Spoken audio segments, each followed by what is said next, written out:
السلام عليكم. وعليكم السلام. عندك خبز؟ عندي خبز؟ يعني المحل هذا مستاجره وفاعل الفرن هذا وعندي طحين وعندي كل حاجة، تجي عندي تقول لي عندك خبز أقول لك لا. ما أدري شلون تحاسيني. هيا خذ لك خبزتين وانقلع من هنا. حط الريال، حط الريال هنا. قلعوا راسك، خلاك عندك خبز. كيش طيب؟ قلع.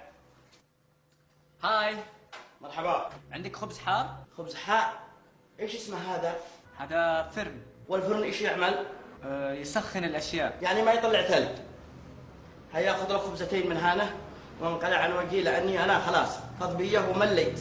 يلا فقعوا راسك. هات عندك خبز حار. ايش الاسئله البايخه هذه؟